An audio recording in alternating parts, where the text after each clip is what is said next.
Hey, welcome friends to Island of the Blue Dolphins. This is an incredible story by Scott Odell, and I hope you enjoy hearing it. So, here we go. Chapter 1. I remember the day that the Aleut ship came to our island. At first, it seemed like a small shell afloat on the sea, and then it grew larger and was a gull with folded wings.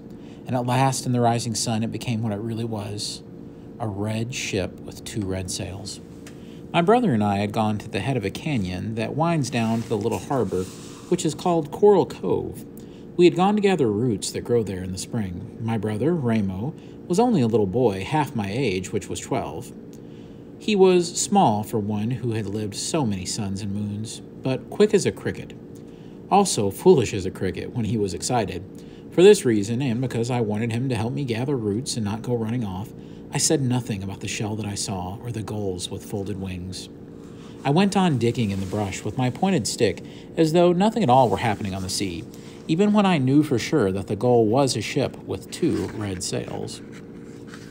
But Ramo's eyes missed little in the world. They were black like a lizard's and very large, and like the eyes of a lizard could sometimes look sleepy. This was the time when they saw the most. This was the way they looked now.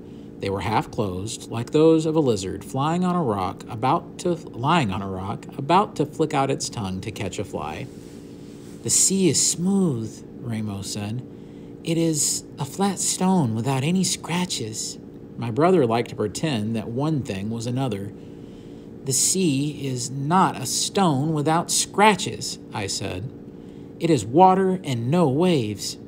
"Well, to me, it's a blue stone," he said, "and far away on the edge of it is a small cloud which sits on the stone." "Clouds do not sit on stones, on blue ones or black ones or any kind of stones." "Well, this one does." "Not on the sea," I said. "Dolphins sit there, and gulls, and cormorants, and otters, and whales too, but not clouds." "Well, it is a whale, maybe." Ramo was standing on one foot, and then the other, watching the ship coming, which he did not know was a ship because he had never seen one. I had never seen one either, but I knew how they looked because I'd been told. "Well, while you gaze at the sea," I said, "I dig roots, and it is I who will eat them and you who will not." Ramo began to punch at the earth with his stick, but as the ship came closer, its sails showing red through the morning mist, he kept watching it, acting all the time as if he were not. "Have you ever seen a red whale?" he asked. "Oh, yes," I said, though I never had. "Those I have seen are gray. Well, you are very young and have not seen everything that swims in the world." Ramo picked up a root and was about to drop it onto the basket, and suddenly his mouth opened wide and then closed again. "A canoe!" he cried. "A great one, bigger than all of our canoes together, and a red." A canoe or a ship, it did not matter to Ramo. In the very next breath, he tossed the root in the air and was gone, crashing through the brush, shouting as he went. I kept on gathering roots, but my hands trembled as I dug in the earth, for I was more excited than my brother. I knew that it was a ship there on the sea and not a big canoe, and that a ship could mean many things. I wanted to drop the stick and run, too, but I went on digging roots because they were needed in the village.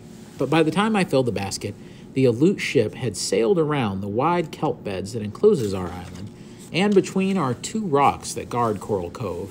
Word of its coming had already reached the village of Galisat. Carrying their weapons, our men sped along the trail which winds down to the shore. Our women were gathered at the edge of the mesa. I made my way through the heavy brush and moving swiftly down the ravine until I came to the sea cliffs. There I crouched on my hands and knees. Below me lay the cove. The tide was out, and the sun shone on the white sand of the beach. Half the men from our village stood at the water's edge. The rest were concealed among the rocks at the foot of the trail, ready to attack the intruders should they prove unfriendly. As I crouched there in the toyon bushes, trying not to fall over the cliff, trying to keep myself hidden and yet see and hear what went on below me, a boat left the ship. 6 men with long oars were rowing. Their faces were broad, and shining dark hair fell over their eyes. When they came closer, I saw that they had bone ornaments thrust through their noses. Behind them in the boat stood a tall man with a yellow beard. I'd never seen a Russian before, but my father had told me about them, and I wondered, seeing the way that he stood with his feet apart and his fists on his hips, and he looked at the little harbor as though it already belonged to him, if he were one of those men from the north whom our people feared. I was certain of it. When the boat slid into the shore and he jumped out, shouting as he did so, his voice echoed against the rock walls of the cove. The words were strange, unlike any I have ever heard. Slowly, then, he spoke in our tongue.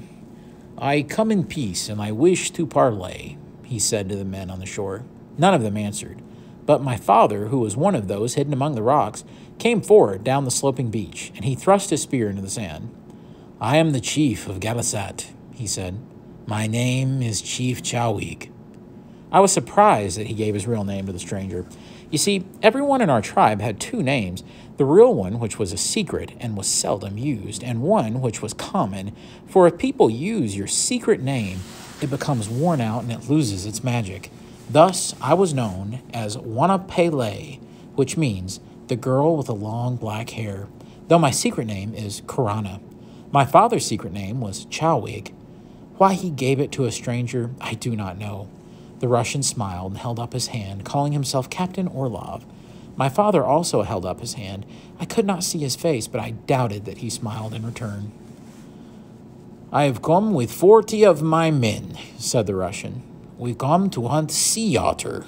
We wish to camp on your island while we are hunting." My father said nothing. He was a tall man, though not so tall as Captain Orlov, and he stood with his bare shoulders thrown back, thinking about what the Russian had said. He was in no hurry to reply, because the Aleuts had come before to hunt otter. That was long in the past, but my father still remembered them. "You remember another hunt," Captain Orlov said when my father was silent. "I have heard of it too. It was led by Captain Mitriev, who was a fool and is now dead. The trouble arose because you and your tribe did all of the hunting." "We hunted," said my father. "But the one you call a fool wished us to hunt from one moon to the next, never ceasing." "Well, this time you will need to do nothing," Captain Orlov said. "My men will hunt, and we will divide the catch. 1 part for you to be paid in goods, and 2 parts for us." "The parts must be equal," my father said. Captain Orlov gazed off toward the sea. "We can talk of that later when my supplies are safe ashore," he replied. This morning was fair with little wind, yet it was the season of the year when storms could be looked for, so I understood why the Russians wished to move onto our island. "It is better to agree now," said my father. Captain Orlov took 2 long steps away from my father and then turned and faced him. "1 part to you is fair, since the work is ours and ours is the risk." My father shook his head. The Russian grasped his beard. "Since the sea is not yours, then why do I have to give you any part?" "The sea which surrounds the island of the Blue Dolphins belongs to us," answered my father. He spoke softly as he did when he was angry. "From here to the coast of Santa Barbara, 20 leagues away?" "No, only that which touches the island and where the otters live." Captain Orlov made a sound in his throat. He looked at our men standing on the beach and towards those who had now come from behind the rocks. He looked at my father and shrugged his shoulders. Suddenly he smiled, showing his long teeth. "The parts shall be equal," he said. He said more, but I did not hear it, for at that instant, in my great excitement, I moved a small rock, which clattered down the cliff and fell at his feet. Everyone on the beach looked up. Silently, I left the toy in bushes and ran without stopping until I reached the mesa. Chapter 2. Captain Orlov and his Aleut hunters moved to the island that morning, making many trips from their ship to the beach of Coral Cove. Since the beach was small and almost flooded when the tide was in, he asked if he could camp on higher ground. My father agreed to. Perhaps I should tell you about our island so that you will know how it looks, and where our village was, and where the Aleuts camped for most of the summer. Our island is 2 leagues long and 1 league wide, and if you were standing on one of the hills that rise in the middle of it, you would think that it looked like a fish, like a dolphin laying on its side. with its tail pointing towards the sunrise, its nose pointing towards the sunset, and its fin making reefs in the rocky ledges along the shore. Whether someone did stand there on the low hills in the day when the earth was new, and because of its shape, called it the island of the blue dolphins, I do not know. Many dolphins live in our seas, and it may be from them that the name came, but one way or another, this is what the island was called. The first thing that you would notice about our island, I think, is the wind. It blows almost every day, and sometimes from the northwest, and sometimes from the east, and once in a long while out of the south. All the winds, except the one from the south, are strong, and because of them, the hills are polished smooth, and the trees are small and twisted, even in the canyon that runs down to Coral Cove. The village of Galisat lay east of the hills on a small mesa near Coral Cove in a good spring.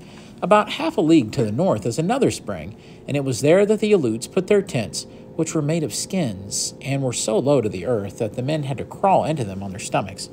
At dusk, we could see the glow of their fires. That night, my father warned everyone in the village of Galisat against visiting the camp. "The Aleuts came from a country far to the north," he said. "Their ways are not ours, nor is their language. They have come to take order and to give us our share in many goods, which they have and which we can use, and in this way shall we profit. But we shall not profit if we try to befriend them. They are people who do not understand friendship. They are not those who were here before, but they are people of the same tribe that caused trouble many years ago."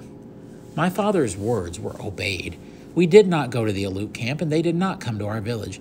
But this is not to say that we did not know what they did, what they ate, and in what way they cooked it, how many otter were killed each day, and other things as well, for someone was always watching from the cliffs while they were hunting or from the ravine when they were in their camp.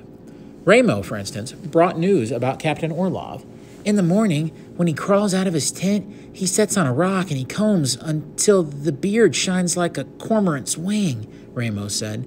My sister, Ulape, who was 2 years older than I, gathered the most curious news of all. She swore that there was an Aleut girl among the hunters. "She's dressed in skins just like the men," Ulupe said. "But she wears a fur cap, and under the cap, she has thick hair that falls to her waist." No one believed Ulupe, but everyone laughed at the idea that hunters would bother to bring their wives with them. The Aleuts also watched our village. Otherwise, they would not have known about the good fortune which befell us soon after they came. It happened in this way. Early spring is a poor season for fishing. The heavy seas and winds of winter drive the fish into deep water where they stay until the weather is settled and where they are hard to catch. During this time, the villagers eat sparingly, mostly from stores of seeds harvested in autumn. Word of our good fortune came on a stormy afternoon, brought by Ulape, who was never idle. She had gone to a ledge on the eastern part of the island, hoping to gather shellfish. She was climbing a cliff and on the way home when she heard a loud noise behind her. At first, she did not see what had caused the noise. She thought that it was the wind echoing through one of the caves and was about to leave when she noticed silvery shapes on the floor of the cove. The shapes moved, and she saw that it was a school of large white bass, each one as big as she was. Pursued by killer whales, which prey upon them when seals are not to be found, the bass had tried to escape by swimming towards shore. But in their terror, they had mistaken the depth of the water and had been tossed onto the rocky ledge. Ulape dropped her basket of shellfish and set out for the village, arriving there so out of breath that she could only point in the direction of the shore.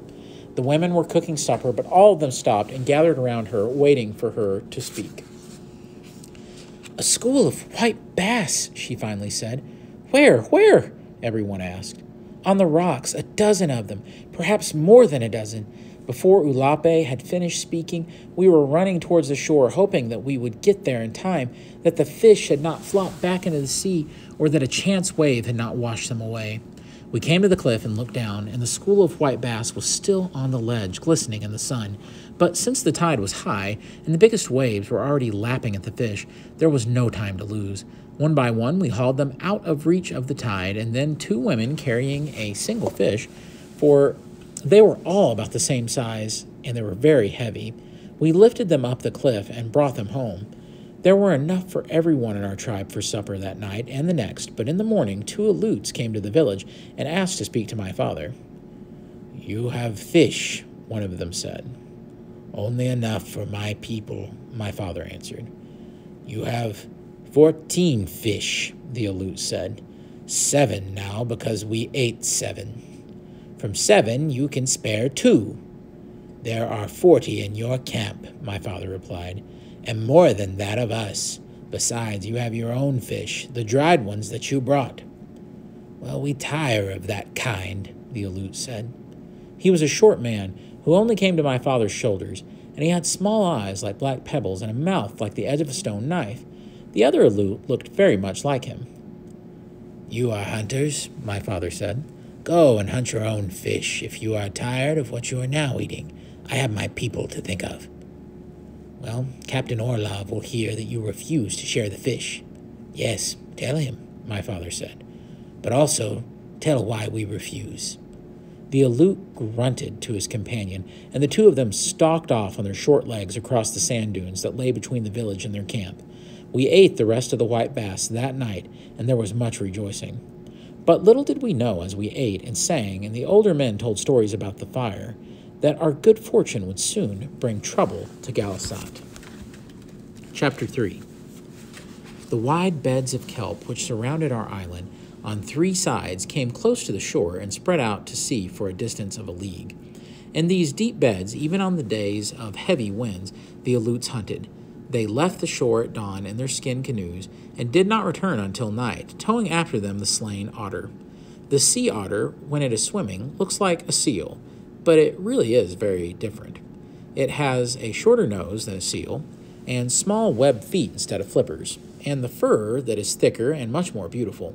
It is also different in other ways. The otters like to lie on its back in the kelp beds, floating up and down to the motion of the waves, sunning itself or sleeping. They are the most playful animals in the sea. It was these creatures that the Aleuts hunted for their pelts. From the cliff, I could see the skin canoes darting here and there over the kelp beds, barely skimming the water, and the long spears flying like arrows. At dark, the hunters brought their catch into Coral Cove, and there on the beach, the animals were skinned and fleshed. 2 men, who also sharpened the spears, did this work, laboring far into the night by the light of seaweed fires. In the morning, the beach would be strewn with carcasses, and the waves red with blood. Many of our tribe went to the cliff each night to count the number killed during the day. They counted the dead otter, and thought of the beads and other things that each pelt meant. But I never went to the cove, and whenever I saw the hunters with their long spears skimming over the water, I was angry, for these animals were my friends. It was fun to see them playing or sunning themselves among the kelp. It was more fun than the thought of beads to wear around my neck. This I told my father one morning. "There are scarcely a dozen left in the beds around Coral Cove," I said. "Before the Aleuts came, there were many." "Many still live in other places around our island," he replied, laughing at my foolishness. "When the hunters leave, they'll come back." "But there will be none left," I said. "The hunters will kill them all. This morning they hunt on the south, and next week they move to another place. Well, the ship is filled with pelts, and another week the Aleuts will be ready to go." I was sure that my father thought that they would leave soon. For 2 days he had sent some of our young men to the beach to build a canoe from a long log which drifted in from the sea. There are no trees on the island except the small ones stunted by the wind, and when a log came ashore, as happened once in a long time, it all was carried to the village and worked on where a chance wave would not wash it away. That the men were sent to the hollow out the log in the cove and to sleep beside of it during the night meant that they were there to watch the Aleuts, to give the alarm should Captain Orlov try to sail off without paying us for the otter skins. Everyone was afraid that he might, so besides the men in the cove who watched the Aleut ship, others kept watch on the camp. Every hour someone brought news. Ulape said that the Aleut woman spent a whole afternoon cleaning her skin aprons, which she had not done before while she had been there. Early one morning, Ramos said that he had just seen Captain Orlov carefully trimming his beard so that it looked the way that it did when he first came. The Aleuts, who sharpened their long spears, stopped this work and gave all their time to skinning the otter, which were brought in at dusk. We in the village of Galasat knew that Captain Orlov and his hunters were getting ready to leave the island, would he pay us for the otter he had slain, or would he try to sneak away in the night? Would our men have to fight for our rightful share? These questions everyone asked while the Aleuts went about their preparations. Everyone except my father, who said nothing, but each night he worked on the new spear that he was making. All right, guys, let's move on to Chapter 4. This will be the last chapter we read for this set. The Aleuts left on a sunless day. Out of the north, deep waves rolled down upon the island. They broke against the rocks and roared into the caves, sending up white sprays of water. Before night, a storm would certainly strike. Not long after dawn, the Aleuts took down their skin tents and carried them to the beach.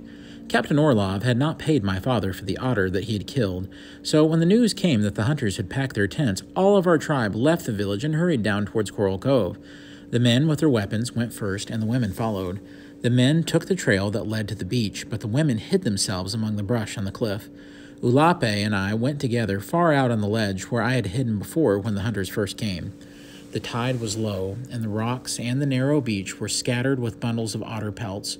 Half of the hunters were on the ship. The rest were wading into the water, tossing the pelts into a boat. The Aleuts laughed while they worked, as if they were happy to leave the island. My father was talking to Captain Orlov. I could not hear their words because of the noise the hunters made, but from the way my father shook his head, I knew that he was not pleased. "He is angry," Ulape whispered. "Not yet," I said. "When he's really angry, he pulls his ear." The men who were working on the canoe had stopped and were watching my father and Captain Orlov. The other men of our tribe stood at the foot of the trail. The boat went off to the ship filled with otter. As it reached the ship, Captain Orlov raised his hand and gave a signal. When the boat came back, it held a black chest which 2 of the hunters carried to the beach. Captain Orlov raised the lid and pulled out several necklaces. There was little light in the sky, yet the beads sparkled as he turned them this way and that. Beside me, Ulape drew in her breath in excitement, and I could hear cries of delight from the women hidden in the brush. But the cries suddenly ceased as my father shook his head and turned his back on the chest. The Aleuts stood silent. Our men left their places at the foot of the trail and moved forward a few steps and waited, watching my father. "1 string of beads for 1 otter pelt is not our bargain," my father said. "1 string and 1 iron spearhead," said Captain Orlov, lifting 2 fingers. "The chest does not hold that much," my father answered. "There are more chests on the ship," said the Russian. "Then bring them to the shore," my father said. "You have 105 bales of otter on the ship. There are 15 here in the cove. You will need 3 more chests of this size." Captain Orlov said something to his Aleuts that I could not understand, but its meaning was soon clear. There were many hunters in the cove, and as soon as he spoke, they began to carry the otter pelts to the boat. Beside me, Ulape was scarcely breathing. "Do you think that he will give us the other chests?" she whispered. "I do not trust him. When he gets the pelts to the ship, he may leave. It is possible." The hunters had to pass my father to reach the boat, and when the first one approached him, he stepped in his path. "The rest of the pelts must stay here," he said, facing Captain Orlov, "until the chests are brought." The Russian drew himself up stiffly and pointed to the clouds that were blowing in towards the island. "I load the ship before the storm arrives," he said. "Give us the other chests, and then I will help you with our canoes," my father replied. Captain Orlov was silent.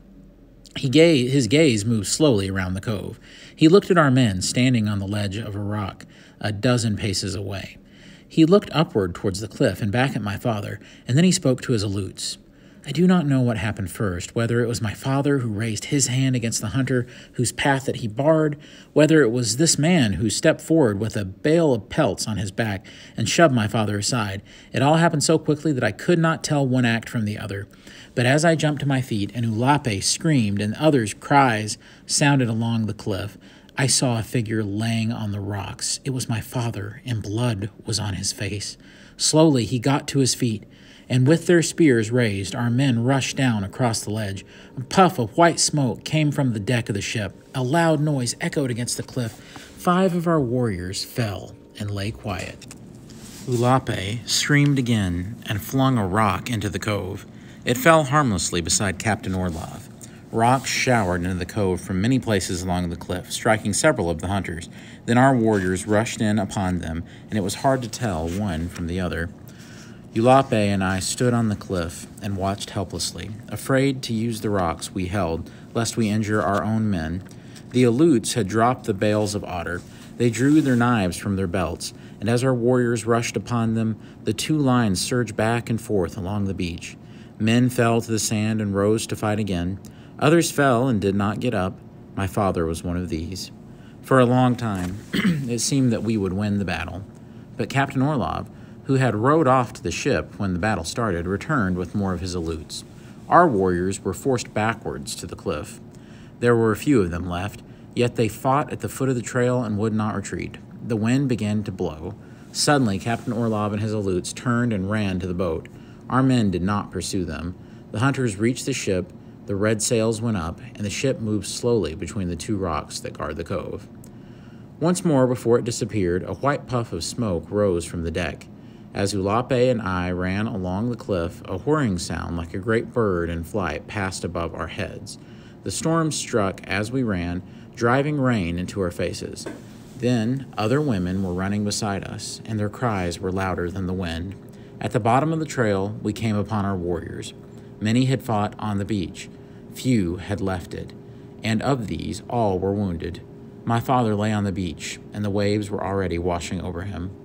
Looking at his body, I knew that he should not have told Captain Orlov his secret name, and back in our village, all the weeping women and the sad men agreed that this had so weakened him that he had not lived through the fight with the Aleuts and the dishonest Russian. Guys, those are the first 4 chapters of Island of the Blue Dolphins, and we'll see what happens after this horrible event come next week.